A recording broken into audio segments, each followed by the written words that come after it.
All right, welcome back to Check Game, episode 7. I'm here with your boy, Alvin Williams. I'm here with your boy, Fats. That's what's up. That's what's up. What's up, cousin? How you feel, man? What's up? We're here to talk about the 2001 year when you beat the Knicks and you came home to play the Sixers. We're going to get right into that. I kind of wanted to start this episode off by giving you a round of applause and some appreciation for what you've done. Like, you a kid from Philly, you one of us, and you aspired to become an NBA player. You worked hard at your dream. You finally accomplished the dream. You got drafted to the pros, and you went to New York in the playoff series and beat them on a game-winning jump shot. And as a Philly guy, not just your cousin, I just want to applaud you because that was decent in itself for you to make it to the pros, have a nice run, and then eventually make it to the playoffs and able to play against our neighbor, the New York Knicks, and beat them on a game-winning jump shot. That was sick, man. So before we get into the next thing, I wanted to just give you a shout out and show you some love because I'm sure I'm not the only person that felt that love for you hitting that jump shot. You know what I mean? I appreciate it, man. That was a big time. I know we talked about that series and that whole season. That was a life-changing moment for me, not knowing where I was going to be at the beginning or the end of that season, and then get that opportunity. I'd be remiss because I don't want to front. It wasn't actually a game winner. It was more of a game sealer. You know what I mean? It's a game sealer, but just nonetheless, I'll take the love. I appreciate it, man.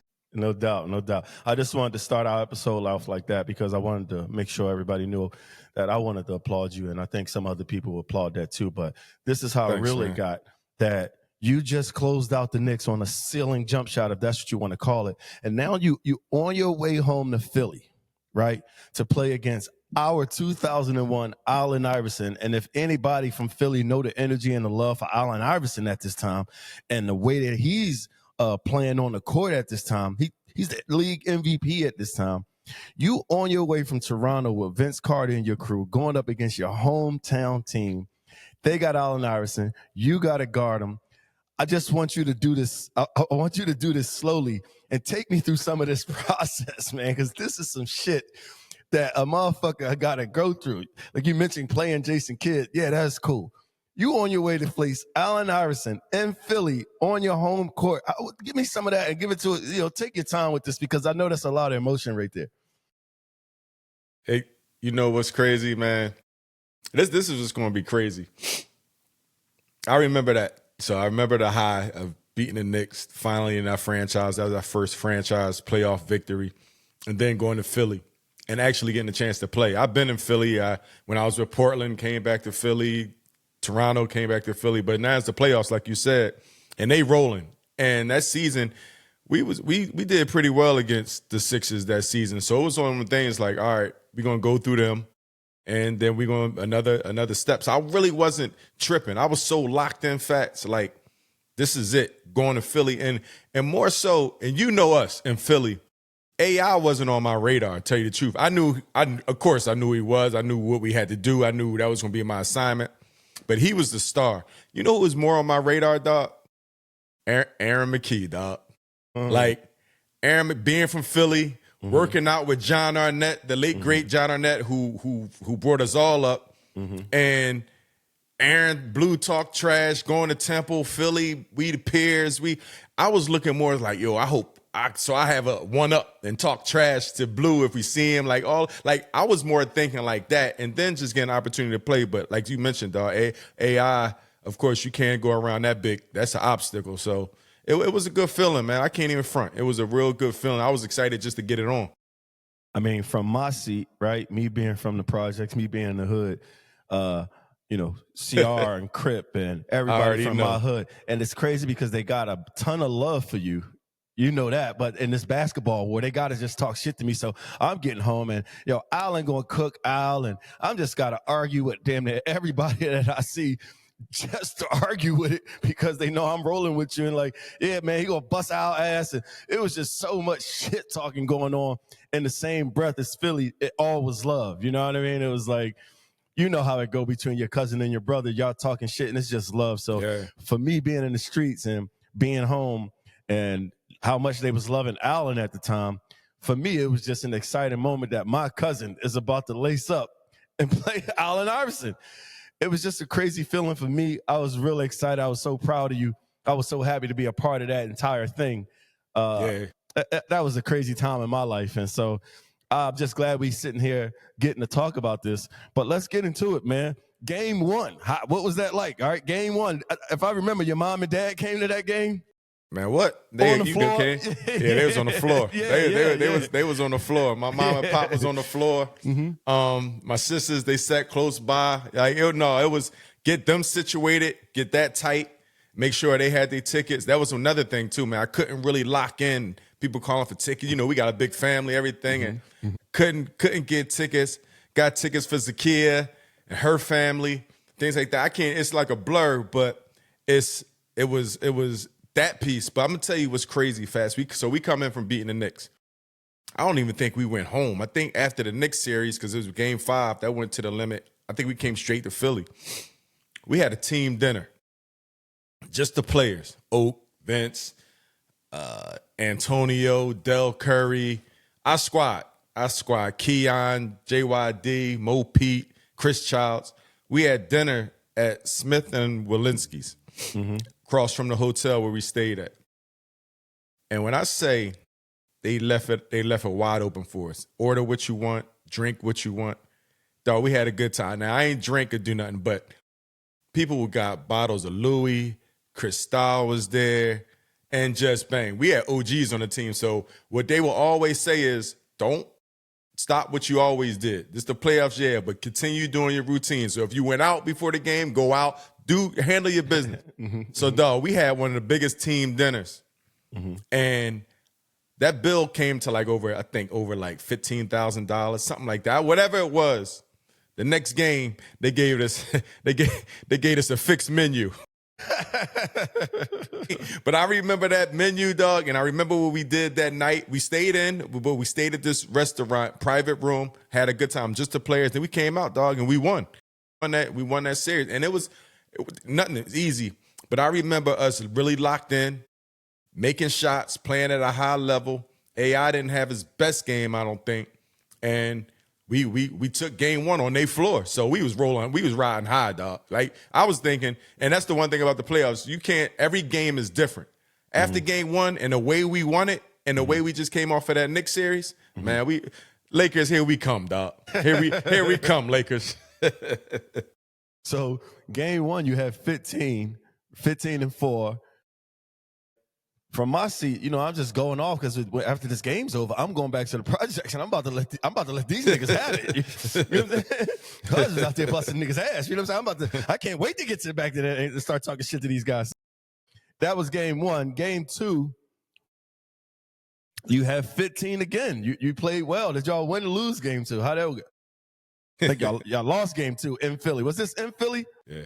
Yeah. The first 2 games is in Philly. Yeah. I had 15. I think Chuck had 54. I think he went crazy, dog. In game 2? He went crazy. He went bananas, dog. And I just remember, again, it's so long ago. It was 24, almost 25 years ago. I remember after that game, I went to they had the bathroom in the locker room, and I kicked the stall, and the door came off the hinges. And I was so hot, dog, because it was the one thing when AI get cooking, dog, especially at home, it ain't cool for a lot of different reasons. The way he do it, and AI ain't talking trash. Like, we was real cool, man. Respect for everything we had. We both respect each other. Think he had a high level of respect for me, the way I competed. But he ain't talking no trash, but the way he went at it, dog, because he was relentless. Bang, keep going at you. Then the floaters is going in. Then he getting the and ones. Then he getting the steals. Then he crowd and all that, and the crowd getting loud. They playing the Rocky music, all that. And I'm like, damn. And it was just one of them things where you in a rumble and you getting hit from all, and you just, you trying to duck, get under. And it was just coming, dog. And then I remember after that game, I saw Blue in the hallway. We was passing each other. He was like, hey, yo, dog, don't worry about it. When he get rolling like that, ain't nothing nobody can do. Nobody can do with that motherfucker. I was like, man, I'm not trying to hear that shit. I'm not trying to hear that, dog. So, but yeah, that game too, dog. And I'm going to tell you the crazy thing about that. So that season, dog, I don't know if you remember, but every award went to a Sixer. Larry Brown got Coach of the Year. Aaron got Sixth Man of the Year. Dikembe got Defensive Player of the Year. AI got MVP. So all 4 games at the Six at home, they announced it. They gave the award out. So the crowd was already amped before the game even started. We was already behind the 8 ball. For us to win the first game, and that second game, AI went off, dog. I think I want to say he had 54. Matter of fact, I ain't gonna front. Yeah, he had 54. So that's on that side of it. I'm a Philly guy. I'm clearly an Allen Iverson fan, and he made 21 shots that night out of 39. He made 21, but he was rolling. But that was my argument with everybody too when he had the 54. Fats, he killed your cousin. I'm like, nigga, he killed everybody. Like, don't act like he's just doing. He did it to Michael Jordan. He did it to Kobe and Shaq. He gave Steve franchise 61. I mean, he did it to everybody. So it wasn't no thing. I had grounds on that with the argument, but I tell you about how I feel with NBA players who's stars. I'm all about do that shit right now. Like Kobe Bryant, do all that, like Allen Iverson, do all that Iverson shit right now. And damn sure if he didn't do it right now. So I really, I had respect for him like shit. And it was just against you. It was a crazy feeling for me, but that was game 2. He went for 54. And then did Vince come back with 50 in game 3? Nice. So we went back home. My family come back up because my family's coming to all the games. Went back home, and the momentum shift. Like I said, every game is different because the game planning change. You know what I mean? Players change. It's a physical game. You know all the plays, the X and O's. You know everything. I know I had a loop play. They call it Allen Iverson cut now. It's a loop play over top. He isolate. First couple plays, Eric Snow would try to rock you to sleep, go opposite of AI and get you. But they know it's eventually it's coming back. So you got to chase that, go through the screens, and then you got to lock down and hope your defense load up to help and all that stuff. So you knew that. So game 3 came, and this one, I always had respect for Vince. Like, I've seen him night in and night out put work in. Game winners. I seen it. But when he stepped up, dog, and gave him 50, that next game, like, oh, okay. So this is how we going to play. You did that, now watch me do this. And the only thing, they wasn't guarding each other. You know what I mean? And then Blue was guarding Vince. So I remember after the game, guess who I bumped into? I bumped into Blue. Damn, Blue. dog. Don't worry about it. When he get rolling like that, ain't nothing nobody can do. It was the same thing. So I'm taking my lumps. He take it. But again, like and you know the Toronto crowd, for anybody who hasn't been to Toronto and been in that crowd, that's just to understand, when you play in Toronto, you playing for a whole country. It's not Philly, you just playing for Philly and Pennsylvania or New York. Toronto is playing for Edmonton, Vancouver, Calgary, the whole country. So it's like Toronto was their national team. So, remember, Fats, you go to the crowd, man, our worst seasons, they were still amping us, they were still pumping us. But that time, dog, it was no crowd like Toronto, man. It was no crowd like them at all. And Vince did what he did, and we stepped up, and we won game 3. And I'm just excited because you're winning. Y'all beating the city. It was just a crazy emotion for me. But to watch Vince Carter that day, if you can remember, he hit 9 threes. So his jump shot was just cash. He was fading, falling. He was doing all kinds of stupid shit, making threes. This is pissing us off in Philly. This shit was cash. Ho. Why you keep saying us? Whose side you on? That's what I'm telling you. I'm fucked up in this shit, man. I'm rooting for you. I'm loving Allen Iverson. This shit's going crazy in my head. But I remember seeing Vince hit, and Allen didn't play that good. I think Allen only had like 20 points or something. He didn't go off on that game. But watching Vince hit like that, that was a treat because, I always thought Vince could really shoot the ball anyway. So that was a nice treat. And y'all blew him out, per se, that game too, right? Y'all beat him 102-78. Hey, Fat, I'm going to tell you when it was crazy, right? Vince, I don't know how many threes he had hit at this point. I want to say it was still in the first half. It's a rebound.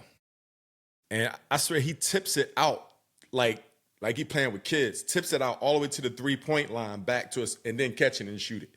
Like didn't catch, or not. He was just tip it, and just caught it and shot it. And after that, it was like one of them things where, and that's the thing about the playoffs. Like, you got to play all the way through, but you can sometimes you can feel when the momentum is shifted so much that, all right, and if you can hold them off till about 4 minutes like that, then sometimes the coach will pack it in. All right, we got another game. All right, let's get our rest and let's get this another game and tie it up on their home floor, because there's a strategy behind it too. You want to get one on the floor. You hear people always say the series hasn't started until you won on the other team's floor and all that. So you want to get these games, but you want to get some games in the bank too.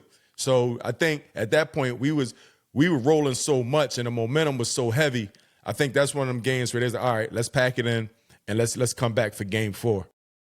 The Sixers packed it in that day. Yeah. I think that's one of them games, because we was rolling, dog. Vince had 50. Like, it's just one of them things where we was just playing at a high level. The crowd was into it. They wasn't as sharp as they needed to be, and that's why that score you said. But they probably packed it in and got ready for game 4, because again, it's going the way them first 2-3 games, you can tell this was going to be a long series. Well, game 4, you had 18. I think Vince had 20. I think Vince had 27. Allen had 30. It was another competitive game, but y'all lost that game, and that was close. But how was that? Because I feel like that game, you start taking more shots. You was hitting that shit in that series right there. You was more of scoring mode than anything. You was looking good out there, to say the least. I was happy to some bit. No, it was a joint where Chris Childs, hats off to Chili, he started playing a point guard. He started playing a point guard role. I mean, he always played the point guard role, but then moved me back to the 2. And now, it frees up a little bit. Vince is drawing so much attention. Antonio drawing so much attention. Now, all I got to do is spot up a little bit, get a couple of transition buckets and stuff like that. So that's how the game started flowing. But it took a turn, and I can't really remember when it took a turn, but I remember Eric Snow getting hurt. I remember him, and I think he ended up having a broken foot that series. And then even going into the Lakers, I think he hurt his ankle or foot, something like that. But Aaron began starting and playing the point. Now, and you probably start seeing AI numbers go up and the game shifting a bit. We couldn't double. At that time, we could double off of Eric Snow and guard AI a bit and shift our defense. But with Aaron, he was a better shooter than E. Snow at the time. He was a better shooter than him, and we couldn't double. So we couldn't go as fast and get the ball out of AI hands because Aaron was such a threat on the offensive end. So our whole game plan that we was game planning for, we had to switch it up. And now we had to really start playing AI straight up, man to man, and we couldn't let him hurt us by dishing the ball and things like that. So it started shifting a bit. And I want to say we lost those next 2 games when that happened. Y'all did. Y'all lost in Philly, and then y'all lost game 5. And y'all lost game 4 in Toronto, but lost game 5 in Philly. And the Sixers had some points on y'all that game. They beat y'all 88-121. But like you said, that's speaking towards the strategy of basketball. And like you said, when a team knows it's probably best to pack it in, that's probably the advice from the the staff or whatever, Coaches, for sure. They telling us, they be like, all right, let's tighten up, let's come back, and we got a game because you playing, you traveling, it's every other game. So you gotta get your rest, you gotta get your mind right, and all right, you got us, you got me, you got us this one. We'll be back though. Well, in game 5, Allen Iverson went off for 52 points, and he made 21 shots out of 32 attempts, and that might have been the firest Allen Iverson I ever seen in my life. I watched him do Coutinho and franchising. I watched him do Baron Davis. I watched him see a lot of them. But that night, he was so efficient. I couldn't believe that motherfucker was that good. I just couldn't believe he was that good. He kept just making the shots all the time. And shout out to Allen Iverson, man. I'm a huge fan, and I couldn't believe he was that good to be, fucking 6'1", and he's scoring 54 the other game, and now he just got another 52 points. And I was just impressed and blown away. And at the same time, you on the floor, I just tell you, man, that was an awkward time in my life with sports, man. It was just crazy, man. So game 5, y'all lose that in Philly. And then game 6 back in Toronto, and game 7 back in Philly. So game 6, what's that like for you? What's game 6 like? I can't remember game 6, but I do remember at the end. I remember at the end, we won game 6. And I remember my pop saying, you get game 7, we see you in Milwaukee. And I remember that. Like, I remember, because Milwaukee must have closed out early. But he was like, game, if you get game 7, and it was after game 6, we was heading back to Philly. And it's just one of them things was like, yo, man, it's game 7. And you always want to play in a game 7. That's traditionally, historically, game 7 is where you really show out. You really show out. So that was an opportunity. But I can't really remember game 6. I'm sure you got the numbers, but I can't remember what the game was, what the stats, what the score was. Yeah, let me help you out a little bit then. Vince went for 40. Mo Pete had 17. Oakley had 9.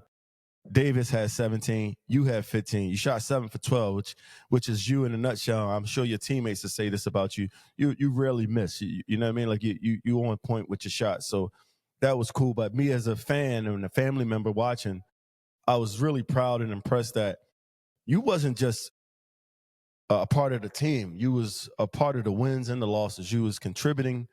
You was on the floor. It was just a time in my life. I just was so excited that this was happening for us. This was just crazy to me. But game 7, now you're coming back to Philly because you beat them in Toronto. Now you're coming back to Philly for game 7. And Lord knows, you know what's going on with me and my hood at the time. Now it's game 7 going back. Y'all done won 3. They done won 3. I got to come outside in the projects. And the whole city is ready now. Game 7, Allen Iverson, Vince Carter. It's just unbelievable time in sports. It was, it's all you could think about, you could dream about. And again, like I said, the year before, man, I wasn't even getting off the bench most of the time. So it just shows like how things shift up if you stay persistent and you stay patient and you work at it. But that time, it was a lot around it. And it wasn't a big deal, but, the media tried to make it a big deal. That's when Vince, he went to his graduation before that. So he went to the graduation. He got his degree from North Carolina, but he flew in and flew back and played in the game, which would have been the ultimate, especially at that time, it would have been the ultimate reward if we could have got that win. But a lot of people made a big deal out of that. But to be honest with you, man, we were so locked in. We didn't even know that Vince was going because we didn't have a practice. We knew exactly what they was going to do. We had a team meal. We watched some film and got ready. It was an early game that day. So we got ready. Vince made his trip, came back, was ready to go to work. And I remember Charles Oakley saying, I think you said he had 52 after what? On game 5? Game. I remember Oakley was like, and I can't say the words, but he gonna keep getting 50s if we don't double team him. So we just, we started out double teaming him. But then I said, Blue was there and George Lynch had got hurt as well. So they just shifted a bit. And we was like, we're going to double team him, dog. We can't front. We got to get right on him, Al. And I was thankful. That was the game plan, the double team. I've still got PTSD to the day guarding that boy. Fucking with that ball. And he's to his credit, I remember we was on their top early on. And they credit, and I didn't know this at the time, but I saw clips and I heard footage and stuff. Larry Brown was like, hey, man, you got to pass the ball. Because he was AI mode. He was trying to, game 7, he's going, but we was double team him, getting the ball in his hand, forcing turnovers, and he started dishing the ball. And I want to say that game he had 16 assists, man. And I tell you, Jermaine Jones, he killed us. I think he had 16 points or something coming off the bench, getting putbacks and all that. So AI adjusted his game. Like you said, when you're going to do it now, he adjusted his game. I want to say he had 16 assists that game, Fats. And You're absolutely right. he really started getting everybody involved. And that game came down to the last shot. That's all you wanted, dog, was the game 7, a last shot to win. I remember Del Curry. We down in the 4th. And Del Curry, man, if anybody don't know Del Curry, go look at his clips. And he's the father of Steph Curry. And he showed his shooting ability, man. He got us right back in the game in like 3 possessions. He had like 3 straight threes and brought us right back in and got us that opportunity to get the last second shot with Vince Carter. Well, it seemed like both of y'all played even, but the Sixers played well as a group that game. And like you said, it was just pretty cool to be game 7, 1.6 seconds left. You got the ball with a Vince Carter on your team ready to take a nice shot at winning the game. You can't ask for no more than that. And I think that was I was just happy to be a part of that entire thing, and that was a great series for the city. It done some shed some light on Toronto too, and it was just a great time to be a part of that game. I want to know, what was it like around you? What was your dad giving you? What was your street friends, your basketball community? What was they saying to you? Or was it more like Nothing. cheering you on? No, was it applauding? Nothing. After game 2, when AI had 54, I turned my phone off. I ain't talked to nobody. And the crazy thing, ever since I was in college, a ritual, me and Doe, my youngest sister, we would talk before the game. She'd go, "Hey babe, good luck." And if it was just that, good luck, but we would talk. And in college, we didn't have cell phones or nothing, so you had to talk to somebody or answer machine. And Doe was the only person I would read, like, "Hey, you all right? Good." Da-da-da-da. And that was it. Turn my phone back. I had my phone off, Fats. Everybody was calling me. Friends, I had it off. And I just didn't want to hear no noise. I just wanted to be locked in. I ain't need to hear what you need to do, how you need to guard him. You need to be more aggressive. You need to make him work. I ain't need to hear nothing. And so I ain't hear no noise around me. My pop never really said much. My mom was there for support. They was there in the front rows sitting there. But I'll just tell you, Philly was so crazy. This is when I first heard of Q Deezy. I remember I'm in the hotel, me and Zakia, we laying there, and he called me. So, "Hey, this Q Deezy from Power 99 FM. Da-da-da, get on at the hotel." I'm like, "Just want to talk to you about the series." So I'm like, "Hello?" I asked Zakia, I was like, "Zakia, you ever hear somebody named Q Deezy?" She's like, "Oh yeah, he be calling playing people. He be playing." I was like, and I hung up. Uh-huh. So we had shoot around. So I'm thinking it's pranking. They pranking. So I had shoot around.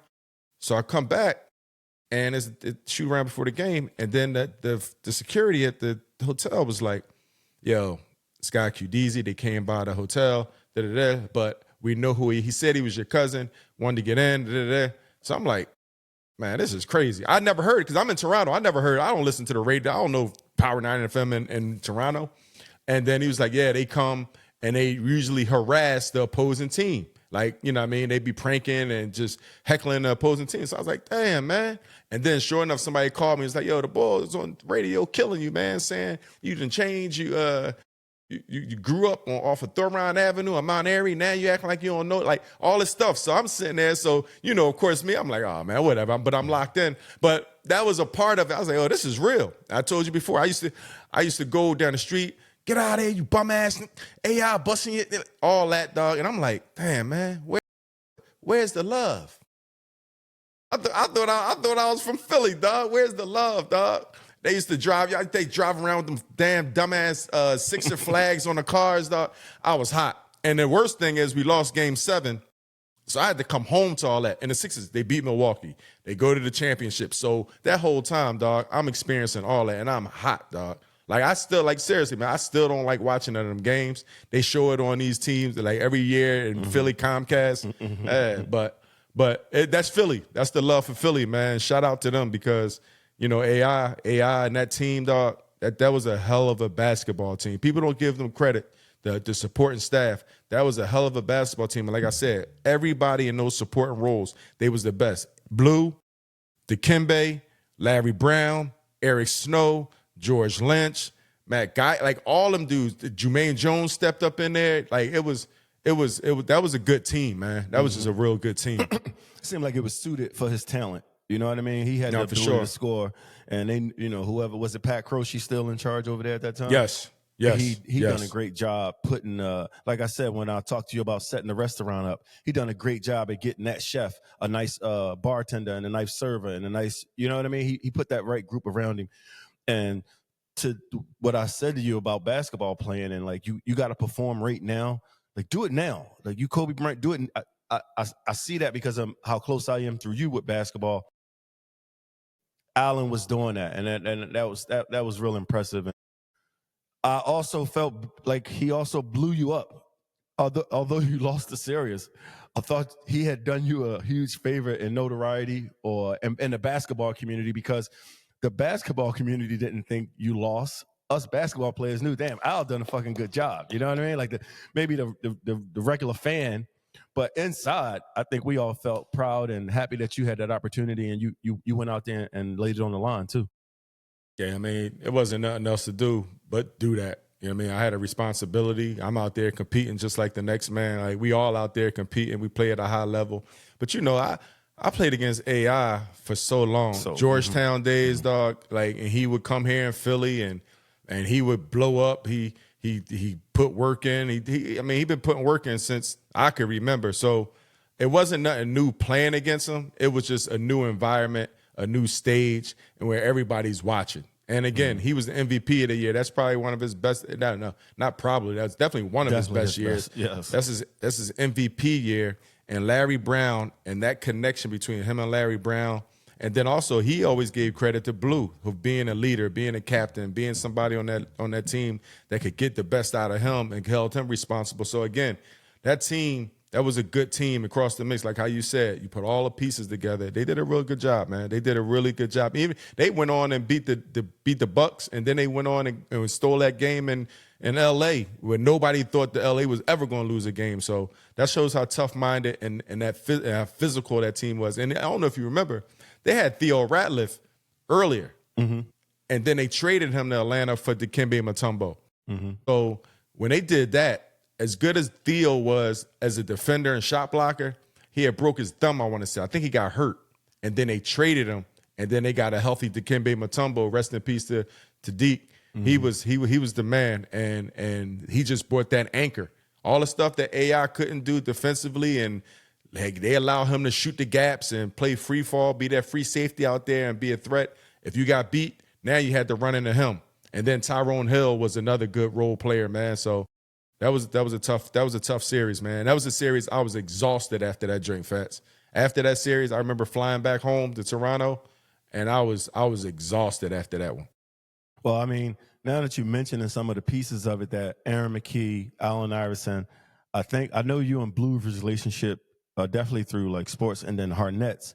And then sometimes Allen would even come to Harnets, right? And Yeah, so, no, you know what I mean? Like, there was no, you guys, all of y'all had a relationship without the playoff surroundings. You know what I mean? Like, just personally, you guys interact, drink, laugh, joke, play Harnets. Like, you guys already had some form of a basketball community. So that seemed like a even highlighting the moment that you and Aaron on the floor and Allen. And it was just like, damn, we all crew. You know, you said Georgetown, Villanova, he had Temple, and like it was just a crew on the floor that had played ball for a high level of basketball for a large amount of time. And shout out to Aaron McKee, and definitely shout out to Chuck, man. But that was just awesome that was happening for us as a family. That you was on the court, and you was doing your thing out there. So that was a big time moment. It was fun, Fats. It was fun. Again, you talk about, I remember Eric Snow, man. I remember my rookie year, Eric Snow was with Seattle. He was backing up Gary Payton. And I had a coach at Portland who used to coach at Seattle. And he was really, really cool with Eric Snow. And Eric Snow, actually, my rookie year, took the time out and talked to me, man, about being patient, what it's like being a rookie, earning your stripes, continue going to practice, working hard, and then your time will come. And then it was one of those things where E. Snow got traded to Philly. I think he was traded to Philly. And when he ended up here, seeing him and, working out with him and playing against him, competing against him and stuff like that. But he was a young player. He was a young player at the same time. But you talk about instrumental figures. He was one of those guys early on and set my mind right by just talking to me, dog. Like when you're a rookie and you don't really have direction, coaches aren't really talking to you too much. You make sure you're here on time and do what we ask you to do, but it's not too much communication. And then when you have somebody like him, he took the time out, man, and really took the energy and time to be like, yo, stay focused, young fella. Your time is going to come. So I appreciate that about Eric Snow. I never really got a chance to tell him because we was always kicking it, but that was a big moment for me my rookie year, and then getting a chance to play against him. And he was me, and I was him to a degree where Vince didn't guard the other guy, right? And AI didn't guard. So AI, E. Snow had to guard Vince, and Aaron had to guard Vince, and I had to guard. So it was like that. So we had very similar roles as basketball players. So there's always that respect because I knew what it took. So after the series over, I mean, the Sixers are on their way to Milwaukee. I mean, y'all shake hands. Is that do you have any relationship with them Sixers, that it was anything you want to share after the game, or was it like we out of here and it was pretty much the end of it? Was there a moment of respect? No, ain't no respect. And not intentionally, because if you ever watch that shot, Vince missed the shot. I'm right under the basket, hoping for an offensive rebound, but it was not enough time, and it bounced off.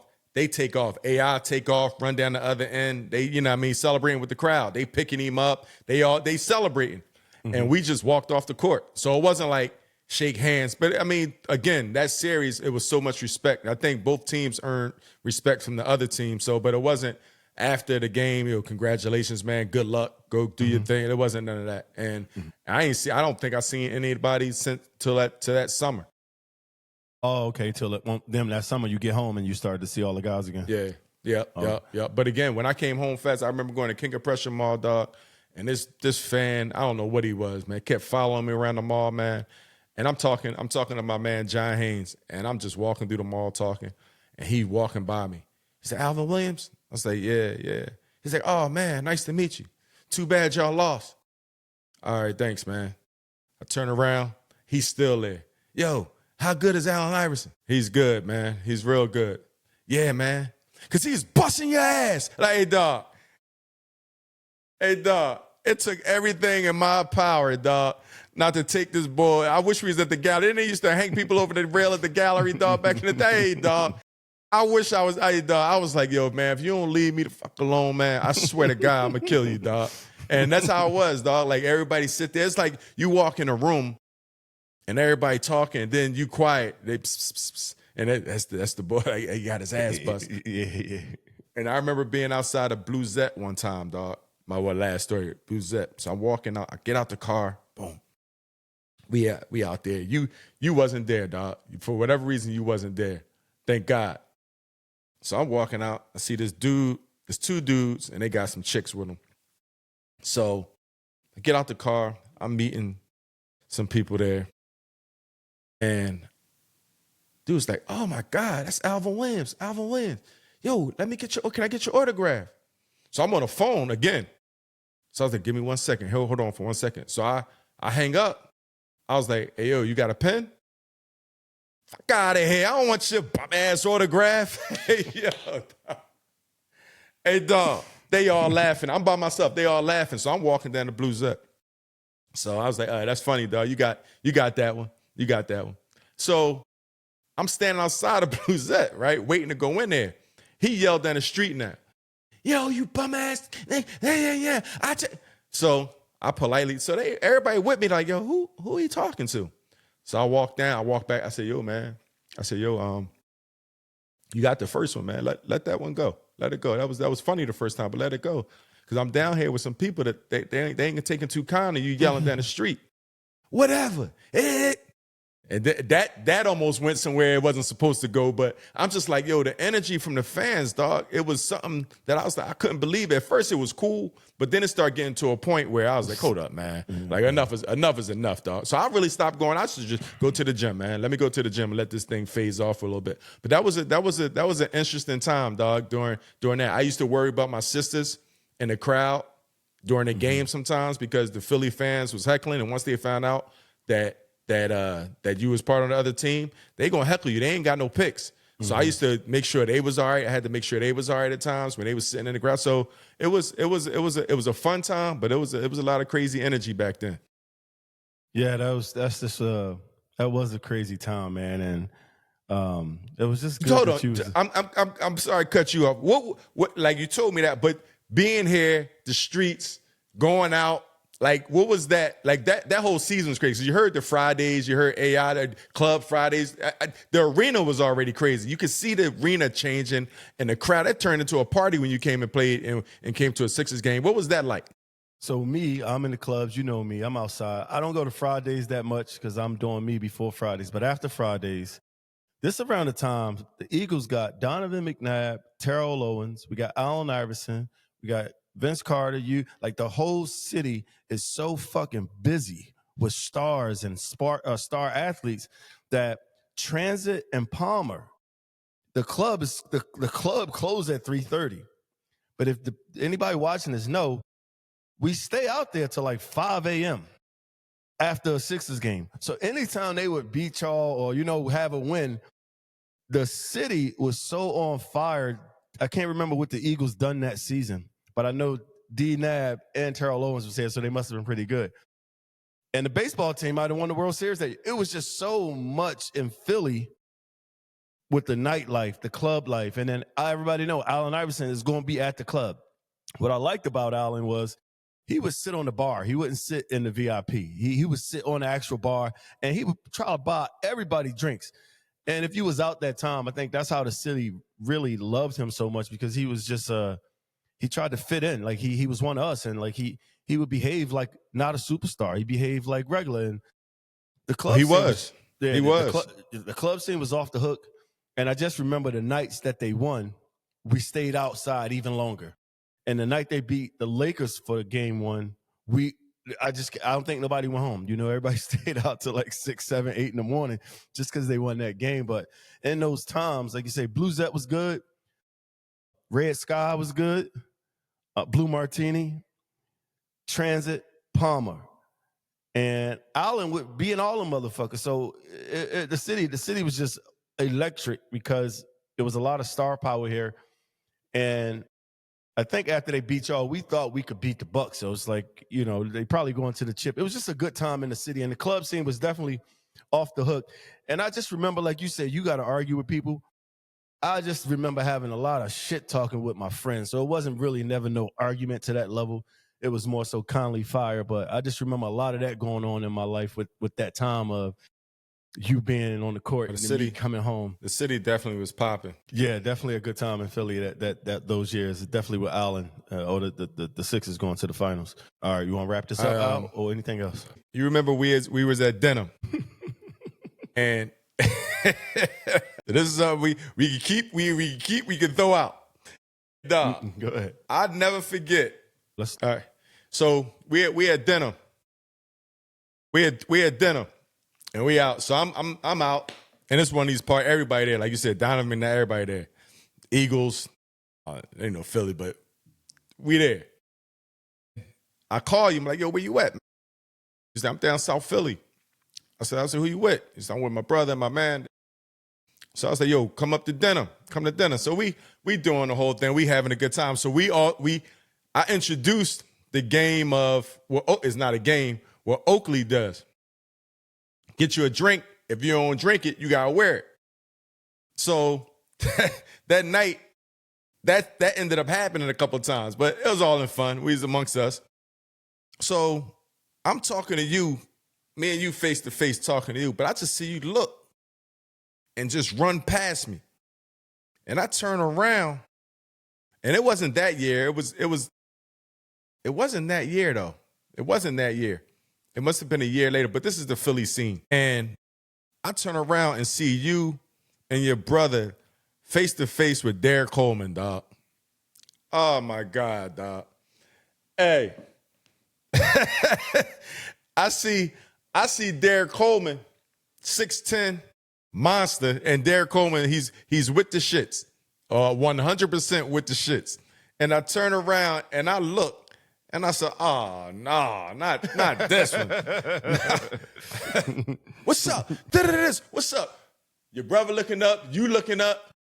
And I walk over and I'm like, hey, yo, what's up, Derek? What's up, DC? He's like, yo, these your folks? I was like, yeah. He said, oh, man, we family, man. And he grabbed all three of us. He's like, yeah, man, we family. Here, drink this. He had the bottle of Chris. He's like, oh, man. He said, come on. You give me the. I said, no, I don't have a glass. Man, drink this. I drink it. The shit go on my nose, the suds. But that was Philly, dog. They had love for you too, dog. So that was the city. The city is definitely on fire, man. And I remember, dog, I almost had a chance to play in Philadelphia, dog. The lockout year, my rookie year, quick story. I remember working out with the Sixers And Larry Brown called Tim Thomas and was like, hey, see if you can get Alvin to come to training camp in Chapel Hill. That's where they would have training camp.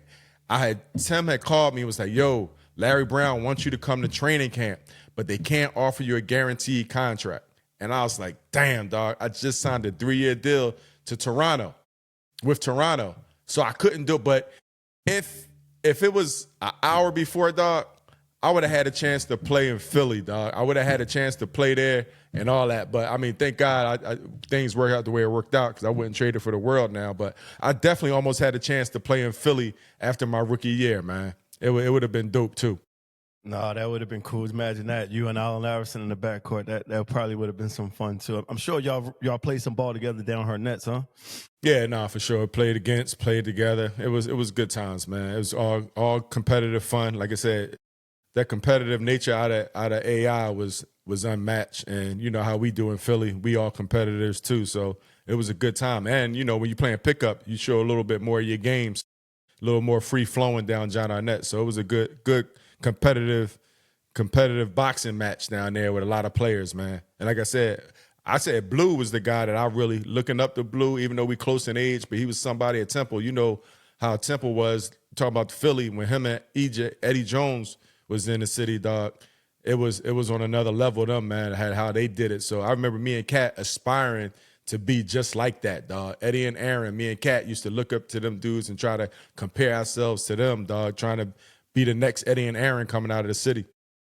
Nah, that's good, man. I'm glad we was able to share this with our viewers. I hope they enjoy this segment because this is a highlighted segment for me to talk about you in that 2001 run. I can't hear nothing. You can't hear me? Dave, can you hear me? You had to cut some of this shit up, didn't they? You want me to you know how to put makeup on the shit. That's all right. I can do that by myself if you just want to share the screen with me for that. You know what I mean? Right. So thanks, Al, for sharing that with us, man. That was a great segment. I'm glad the city was able to hear your side of that story, hear a little bit of my side of that story. That was Check Game episode 7. We looking forward to episode 8. I don't want to share it with y'all guys yet, but we looking forward to continuing this. Thanks for all the audience. Thanks for all the subscribers. Thanks for all the love. Anything you got before we sign off, Al? That's it, man. You're doing a heck of a job, man. Once again, it's fun. It's always fun to talk Philly too. Give love to our city, man, where we come from, that raised us. So it's always good. Well, here you go. That's Check Game 7, episode 8, coming out next week. Thanks for all the support. Holla at y'all soon. Al, I thought you had you want a teammate shout out or something before you go, Al? Oh yeah, I forgot about that. Mm-hmm. Like one of the teammates that was very influential. I got a lot, and it's more going to come. I'm always going to give shout outs and show respect. This week, I want to shout out to the OG, to somebody I looked up to from afar. And it's crazy because talk about influential people. He didn't even know this. He was influential. Not only that I got a chance to see him play at the Paul with another Philly great, Dallas Comegys, but Rod Strickland. Rod Strickland was a teammate, dog. And he actually, my college coach, Steve Lapis, coached him in the Bronx in New York. And he used to always talk about Rod Strickland. And I never forget my rookie year being in a restaurant in L.A. and he walked past and he saw me. And he spoke to me, dog. Like, hey, what's going on? Da-da-da-da-da-da. Like, introduce it. Like, he didn't have to introduce himself to me, but he did that. And that was a moment like, damn, Rod Strickland know who I am, man. And he was real cool, real polite. And then I played against him that rookie year. I got traded to Toronto, and he damn near ripped my knee out of socket with his in and out. His in and out, dog, it was so wicked, dog. And his finishes, to me, I say right now, that's Kyrie Irving. Kyrie Irving got a better jump shot, but that's Kyrie Irving. I used to say that and come to find out he's Kyrie Godfather. So he ended up being my teammate in Toronto, and you was there. Y'all stayed at the same hotel, same spot. And Rod Strickland, the coolest dude ever, man. So I want to give a shout out to Rod Strickland, man. And he's coaching now at LIU, Long Island University, man. I got to cheat one of his games the past couple years and give him support, man. But Rod Strickland, man, much shout out, much love. Super, super dope basketball player. People don't speak about him that much, but he definitely was the real one and the real deal, man. So shout out to Rod Strickland, man. I love that dude.